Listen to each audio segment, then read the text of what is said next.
Tofu curry చేద్దామా? So మీలో ఎంతమందికి టోఫు అంటే తెలుసో నాకు చెప్పండి. నాకైతే నా 10th దాకా తెలియదు. 10thలో తెలిసిందనమాట టోఫు అనేది కూడా ఒకటి ఉంటుందని. సో ఇది పన్నీర్ లాగే ఉంది టేస్ట్, బట్ నాకు కొంచెం లిటిల్ బిట్ చేదనిపించింది. సో ఈ ప్రాసెస్ దీంట్లో చూపించినట్టు మీరు ఫాలో అయిపోండి, బాగుంటుంది చాలా టేస్ట్ అయితే. అలాగే టోఫీ బదులు పన్నీర్ వేసినా కూడా సేమ్ యాస్టీస్. దీని బదులు ఆయిల్ బదులు బటర్ వేస్తే బటర్ పన్నీర్ మసాలా, లేదంటే నార్మల్ పన్నీర్ మసాలా అయిపోయినట్టే. ఈ టోఫు అయితే ఫ్రిడ్జ్లోంచి అప్పుడే తీసాను అనమాట, అది కూడా డీ ఫ్రిడ్జ్లోంచి. పొగలు కక్కుతుంది. అలాగే కట్ చేసేసాను, ఎందుకంటే టైం లేదు, ప్లస్ వర్షం పడుతుంది. ఇంకా 7 అయిపోయింది టైము, అందుకని ఒక పక్క నుంచి రైస్ కుక్ అవుతుంది, ఒక పక్క నుంచి మనం టోఫు కర్రీ చేసేద్దాం. ఇంకా చూసినవన్నీ మగ్గబెట్టేసి మిక్సీ పట్టేయడమే అనమాట.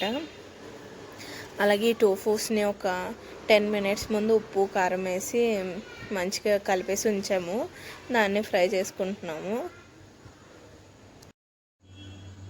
సో ఇవి ఫ్రై అయ్యేలోపు మంచిగా మనం మగ్గబెట్టుకునేవన్నీ పేస్ట్ చేసేసి ఒక ప్యానంలో ఆయిల్ వేసి పేస్ట్ వేసి మంచిగా ఆయిల్ అంతా పైకి వచ్చేటట్టు మగ్గబెట్టాక కొంచెం కొబ్బరి పాలు ఉంటే వేసుకోండి, లేకపోతే లేదు. లేకపోతే దాని బదులు ఫ్రెష్ క్రీమ్ కూడా వాడచ్చు అనమాట. ఇంకా అదంతా మంచిగా మగ్గాక పన్నీర్ పీసెస్ వేసేసుకొని కాసేపు ఉంచితే మన డిలీషియస్ టోఫు కర్రీ రెడీ అయిపోతుంది. ట్రై చేసి కామెంట్ చేయండి.